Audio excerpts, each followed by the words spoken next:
How's it going, guys? My name is Ishaan, and in this video I'm going to be breaking down the full technical analysis for NIO stock and its price target in just 5 minutes. Along with that, I'll be breaking down my personal strategy as to how I plan to be profiting off the stock as well. And so be sure to check out the Gen Z Trader Academy down below if you want to learn technical analysis and all these patterns and trends that can help you become more profitable. With that being said, let's get to it. Alright, so jumping into the technicals for NIO stock, we can see a few things right off the bat. So first of all, we can see that right over here, since we bottomed, we were forming higher highs and higher lows, showing that bulls were in control. But since then, it actually looks like we're forming a descending triangle. As we can see, we're getting tighter and tighter in this range with this horizontal support line here at 41.6. As you can see, we've bounced here once, twice, and even today we tried to bounce here, but we ended up actually closing below this bottom trend line, which is actually pretty bearish. This essentially shows that buyers were not strong enough to keep the stock above this key level. Like as you can see right over here, when the stock broke below, buyers instantly stepped up and pushed it back up. But the fact that the stock has now closed below this key level of support, it shows that sellers were able to force this move lower and prevent buyers from being able to make any meaningful return back up. And remember, I'm not trying to be bearish here, I'm just breaking down the technicals how I see it. But apart from that, if you take a look at the MACD, we can also see how the red MACD line crossed below the green signal line, signaling that the momentum has shifted in favor of the bears. And so it'll be key to see tomorrow which way the trend continues, because technically not all hope is lost. If the stock can still manage to break above 41.5 tomorrow, there's very strong potential we end up actually squeezing higher out of this ascending triangle, because triangles can go either direction. So if you can break back above, there's still potential the stock heads higher. One thing I will say is that this breakout happened on very low volume.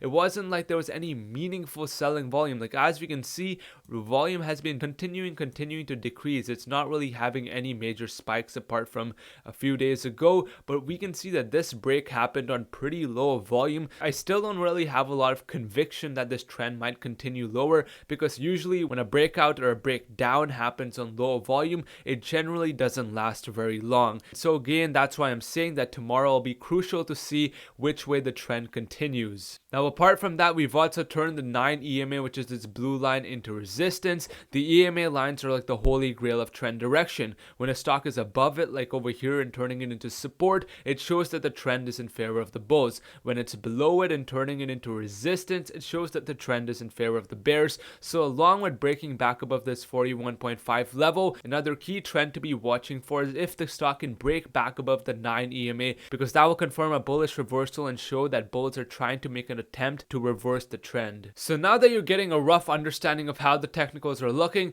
let's break down my price target and my exact strategies to profit off the stock and what I'll be looking for. So first of all, if the stock continues lower, the first level of support the stock will have is right here about 40.5, where we bottomed right over here, and we had some support in this general area right over here. And if you can hold this level as support and begin forming higher highs and higher lows, I would be looking to then buy into each dip, because higher highs and higher lows, guys, are just classic bullish reversal patterns and show that a trend reversal is in effect. Like right over here, when the stock was trending lower, the moment we started forming higher highs and higher lows, that's when the trend changed, and that's what you can be using to identify when a trend change is going to happen and when to be buying into a stock. So again, I'll be looking for higher highs and higher lows off these levels of support. Now if the stock does end up breaking below this 40.5 level, the next level I could see the stock heading down to is right here at about this 37.8 level, where we had general resistance over here and some previous support in this area right over here as well. And then below this 37.8 level, then the stock could be retesting these lows all the way down here at 34.3. This is again where we had general support over here. Now if the stock ends up going higher and breaking back above this 41.6 level, which will be crucial for them to reverse the trend, then first of all, again, we need to break above it. We need to break above the 9 EMA, and then after we break above this top resistance line, then only I would be looking to enter, guys, because as you can see, this top resistance line has been acting as a very strong level of resistance. So for all we know, we push up and turn it into resistance again and drop back down. And so that's why why I'll be waiting for a strong break above it, and once we actually break above it, I'll be looking to buy instantly, because you can bet that a lot of short sellers have their stop losses placed above this general level, so there'll be a pretty big opportunity for a move higher and to squeeze out a bunch of the shorts. And so if the stock does end up breaking higher, I'd be buying into that breakout, and I could easily see the stock retesting this 46 level where we peaked out right over here. And then above this 46 level, I could potentially see the stock running up all the way here